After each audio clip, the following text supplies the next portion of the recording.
Welcome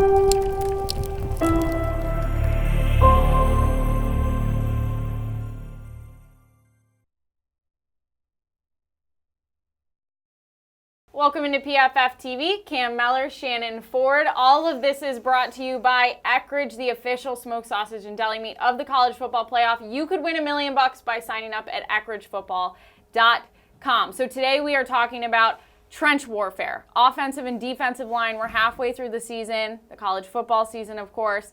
So we got to hit on some of our standouts in the trenches. You ready? Yes, I'm ready. Born ready.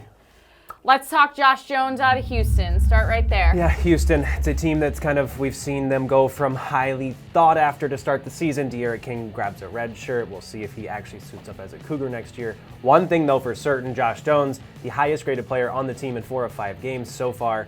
To date, the highest graded tackle in all of college football. A bevy of pass blocking snaps, only 2 hurries allowed. So a lockdown left tackle for the Cougars. No matter who's at quarterback, he will be counted on to block for the blind side, and he's done it more than admirably.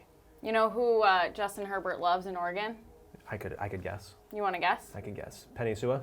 That's the one. Absolutely. Another left tackle making the list, the second highest graded tackle. Last year, before injury, was the highest graded true freshman tackle we've ever seen at PFF College in all of our time since grading college football. He has picked that back up now, clearly healthy, clearly the second best tackle in all of college football, the second best true sophomore tackle right now. But at this point, he may be breaking some records here in terms of amount of snaps we've seen from players that have graded consistently elite. Right now, Penei Sewell is elite. All right, we talk about Jake Fromm out of UGA all the time, but we very, very rarely touch on Andrew Thomas. He's one of the offensive linemen that protects his quarterback. Plus grades, ridiculous grades in the run game, but it is just that 124 snaps in pass protection. He's allowed 1 single hurry. If this is a weak link, there was something that went out that said offensive line is the weak link for the Georgia Bulldogs this season. If that is their weak link, if the offensive line is their weak link right now, then this is the greatest team ever, because their offensive line is actually, I would venture a guess to say, the second best, if not the best offensive line in all of college football, and it all starts with their left tackle, Andrew Thomas. No doubt. Okay, let's talk defense a little bit. Marvin Wilson out of Florida State, defensive interior, outstanding player through 6 weeks of college football. This is a guy who is a literal space eater. The guy takes double teams on with ease. He gets through double teams. He gets through running backs chipping him at the line of scrimmage as well. This is a guy that needs to be schemed against, and you can't honestly scheme against him. He's jumping himself into this top echelon of elite interior defensive linemen that should be drafted high. He is super fast, super quick, has great hands, great strength, and a low center of gravity. There is honestly no stopping Marvin Wilson. I know the FSU defense has not been up to par this season, but number 21 in the middle and number 16 next to him, Corey Durden, have been making a lot of noise. All right, also in the great state of Florida, we've got Jonathan Grenard. He's been exceptional on the defensive front, just crushing numbers. Yeah, he is the highest graded edge defender coming in outside of his own teammate who's injured, Jabari Zuniga. But right now, the Florida Gators have the SEC's top pressure rate, most pressures by pass rush, highest pass rush win percentage. They're all anchored by Grenard, though, on the edge, a guy who is truly unstoppable and having this sort of elite breakthrough season. Okay, Derek Brown, week 6, my favorite play of the entire week. The guy picks up a fumble and then tries his best to run it back for a touchdown, but he doesn't quite get there because he trips on the 25-yard line. That ball game is a completely different ball game Totally if he different. can keep his feet. But Derek Brown honestly solidifies himself as, if Marvin Wilson isn't the best defensive tackle in all of college football, Derek Brown certainly is up there. And he is proving that, and he proved that against the Florida Gators as kind of this lone shining bright spot for the Auburn Tigers in their game there.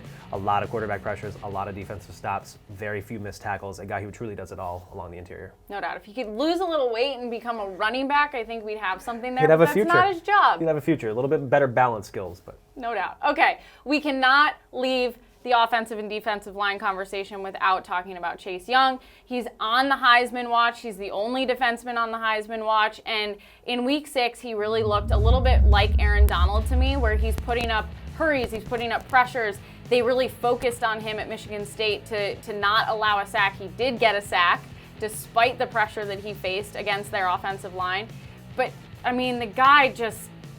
He gets through. He breaks through. It doesn't matter what an offensive coordinator does, what a game plan is around him. This is the best college player in all of college football by a long shot. If there is a defensive player in recent memory that can win the Heisman We're talking, you have to go all the way back to when Charles Woodson won it, because Chase Young is just that good. Obviously, he doesn't have a lot of, highlight reel plays outside of sacks like a Charles Woodson did with playing offense and doing some sort of return game. But right now, Chase Young's highlight reel, left side, right side, it doesn't matter. The guy wins. He's winning an absurd rate of his pass rushing snaps, and they're scheming against him in that way to get the ball out much faster because they know he's coming. They know they can't stop him.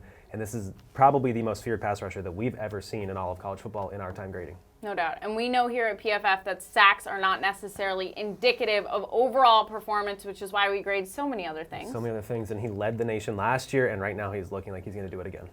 Oh, he's really fun to watch. Okay.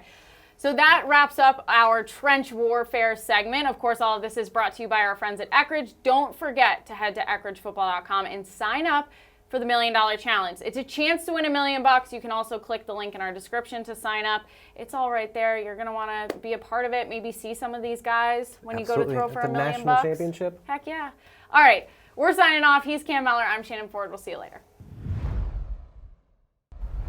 You want to get rid of me and get back to more great PFF YouTube content? All you have to do is push that button right there and subscribe. Thanks for watching.